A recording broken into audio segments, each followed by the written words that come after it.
बिस्मिल्लाहिर्रहमानिर्रहीम। आज का हमारा टॉपिक है क्राइमियन कॉन्गो हेमरेजिक फीवर।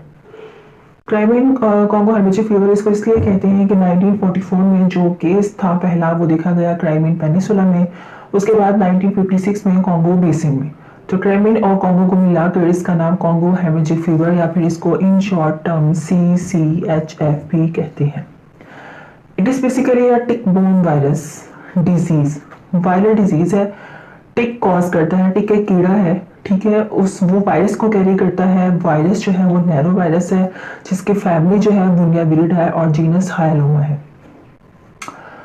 ठीक है, ये फैमिली और जीनस जो है ये इस वायरस की है और ये वायरस टिक कैरी करता है। टिक फिर आगे डिजीज कॉज करता है एनिमल्स में, animals to human, humans to human और डायरेक्ट ह्यूमंस को भी ट्रांसफर कर सकता है। It is basically a zoonotic disease, basically जानवरों की डिजीज है, ठीक है। वाइल्ड और डोमेस्टिक एनिमल्स जिसमें आते हैं काउ, शीप, गॉट्स वगैरह। इसकी प्रेवलेंस ज़्यादातर अफ्रीका, बाल्कन्स, मिडिल ईस्ट और एशिया में है। एस्टिमेटेड इन एरियाज में डेथ्स देखी गई हैं, एस्टिमेटेड वो 500 डेथ्स पर ईयर देखी गई है, ठीक है। इतनी डेथ्स होती हैं 1 ईयर में, इनके रेशियो इस कॉन्गो हेमरेजिक फीवर के डेथ्स की जो रेशियो है वो इतनी ज़्यादा है, ठीक है। उसके बाद हम देखते हैं कि 88% जो केसेस होते हैं वो सब क्लिनिकल होते हैं और इसका इंक्यूबेशन पीरियड जो है वो 3 to 9 डेज है। फेटालिटी रेट अगर हम देखें तो बिटवीन 10 and 40% है। कॉजेस में tick animal to human, human to human. इसका मतलब ये है कि टिक ने सबसे पहले एनिमल को बाइट किया और एनिमल को बाइट करने के बाद उसने अपना वायरस जो है वो एनिमल के ब्लड में छोड़ दिया, ठीक है। अब वो एनिमल के अंदर जो वायरस है इन्फेक्शन के बाद 1 वीक तक रहता है, ठीक है, 1 वीक तक। एनिमल्स, इसी जो इन्फेक्टेड एनिमल है इसको दोबारा टिक ने बाइट किया और वहां से वायरस कैरी किया। वायरस कैरी करने के बाद वो फर्दर दूसरे एनिमल्स को इन्फेक्ट कर सकता है या फिर ह्यूमंस को इन्फेक्ट कर सकता है। ह्यूमंस किस तरह से इन्फेक्ट हो सकते हैं? ह्यूमंस एक तो एनिमल टू ह्यूमन, इसका मतलब ये है कि जो लोग स्लॉटर के केसेस में जो लोग ज़बह करते हैं एनिमल्स को, ठीक है, उनके बॉडी टिश्यू से या इन्फेक्टेड बॉडी ऑर्गन्स हैं, ब्लड है इन्फेक्टेड, तो उससे ह्यूमंस में ट्रांसफ़र हो सकता है। इसके अलावा डायरेक्ट टिक से भी ह्यूमंस में ट्रांसफ़र हो सकता है, ठीक है। टिक ने आके डायरेक्ट बाइट किया ह्यूमन को, वो वाला टिक जो कि वायरस कैरी कर रहा है, नैरो वायरस, ठीक है। इसके अलावा ह्यूमन टू ह्यूमन भी ट्रांसफर हो सकता है। Human to human body secretion से, लाइक इसके अंदर बॉडी फ्लूइड्स के अंदर ब्लड आ जाता है, बॉडी सिक्रीशंस आ जाती हैं या फिर इन्फेक्टेड टिश्यूज या फिर ऑर्गन्स आ जाते हैं, ठीक है। तो इस तरह ह्यूमन टू ह्यूमन ट्रांसफर हो सकता है। हाई रिस्क कौन कौन से लोग हैं? फार्मर्स हैं, एनिमल वर्कर हैं, livestock worker, slaughterhouse worker that stay in endemic areas. Symptoms अगर हम देखें तो सडन फीवर है, इसके अंदर headache, neck stiffness, backache, sore eyes, photophobia, enlarge lymph nodes, nausea, vomiting, diarrhoea, abdominal pain. ये वो सिम्टम्स हैं जो अर्ली स्टेजेस में आते हैं। इसके अलावा अगर हम देखें dizziness, sharp mood swings, confusion और डिप्रेशन भी होता है, ठीक है। उसके कुछ दिनों के बाद, लाइक 4 to 5 डेज के बाद ये स्टेट होती है pre haemorrhagic stage.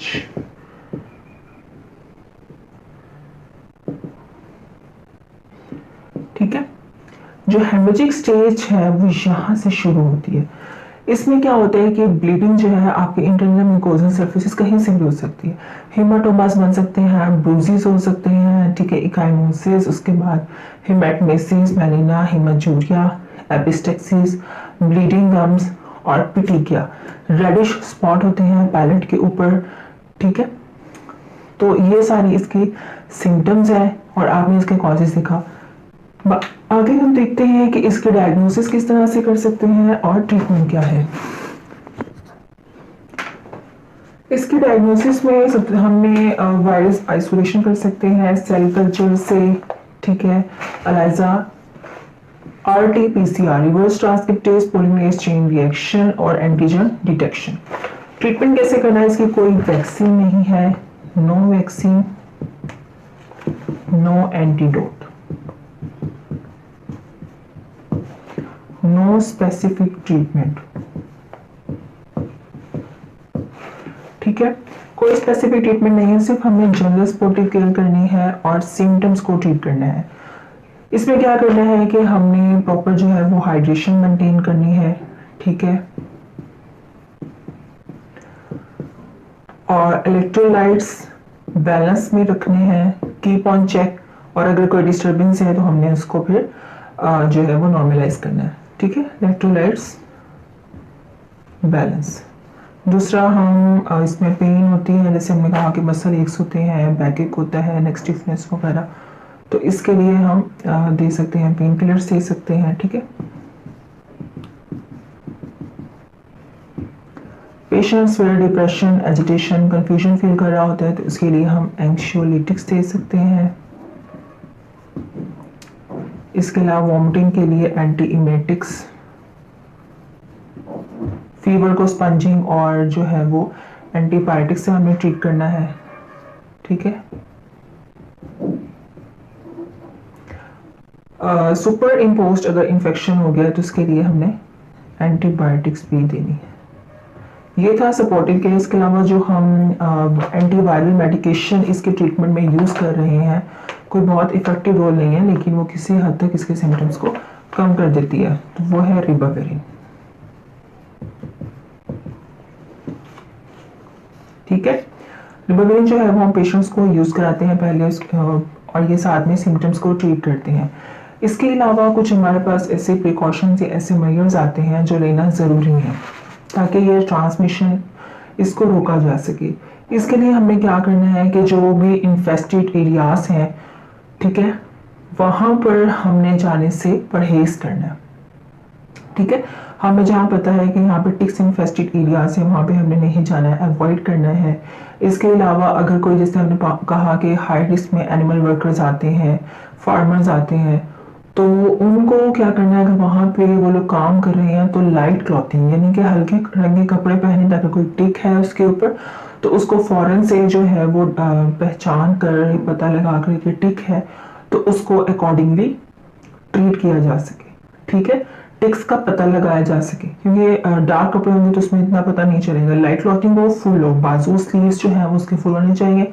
Pant short जो भी आपने पैंट्स पहनी है तो उसमें उसको आपने सॉक्स के अंदर ही, सॉक्स उसके ऊपर करने हैं और पैंट्स अंदर की तरफ हो, ताकि जो टिक्स हैं वो अंदर स्किन को जो है वो इन्फेस्ट ना कर सके। इसके अलावा ग्लव्स का यूज़ करना है, ज़बह करते वक्त जानवर को भी आपने ग्लव्स का यूज़ करना है, गोश्त को धोते वक्त भी, वॉश जब करना है तब भी ग्लव्स का इस्तेमाल करना है। ठीक है, बूट्स पहनने हैं, प्रॉपर अपनी जो स्किन है यानी बॉडी है उसको कवर रखना है हर हाल में। ठीक है, इसके अलावा हमने बूट्स और क्लॉथिंग में केमिकल रिपेलेंट्स यूज़ कर सकते हैं। ह्यूमन टू ह्यूमन ट्रांसमिशन को किस तरह रोक सकते हैं कि हमने जो भी ऐसा बंदा जो इन्फेक्टेड है उससे हमने कम से कम मिलना है। ठीक है, मिलने के बाद अच्छी तरह से अपने हाथ को सोप से, वाटर से वॉश करना है, उसको फ़ौरन से ट्रीटमेंट के लिए बोलना है कि अर्ली ट्रीटमेंट आपके लिए बहुत ज़रूरी है। ठीक है, उसके साथ जितना पॉसिबल हो सके कॉन्टैक्ट से अवॉइड करना है। बाकी आपने उससे बात करते वक्त, हैंडशेक करते वक्त ग्लव्स का, मास्क का इस्तेमाल करना है। ठीक है, जब भी आप किसी ऐसे पेशेंट को जो है वो होम केयर प्रोवाइड कर रहे हैं जो टिक से इन्फेस्टेड है या डिजीज्ड है, तो आपने उसकी केयर करते वक्त ख्याल रखना है अपना और उसका भी। ठीक है, ग्लव्स का और मास्क का प्रॉपर इस्तेमाल करना है। इसके अलावा पब्लिक अवेयरनेस होनी चाहिए, लोगों को पता होना चाहिए कि वायरस की नेचर क्या है, किस तरह से डिजीज कॉज करती है, क्या इसके प्रिवेंटिव मेजर्स हैं, और अगर ये जो है क्या अलामात हैं और किन अलामत के पेश नज़र जो है वो आपको हॉस्पिटल में जाना चाहिए, और हॉस्पिटल में जाना अर्जेंट क्यों ज़रूरी है, इसकी क्या कॉम्प्लिकेशंस हैं, इसकी डेथ रेट कितनी है, ये सब लोगों को आगाही देने की ज़रूरत है, पब्लिक मास मीडिया एजुकेशन के ज़रिए या फिर कैंपेन करके। ठीक है, that's all, thank you very much.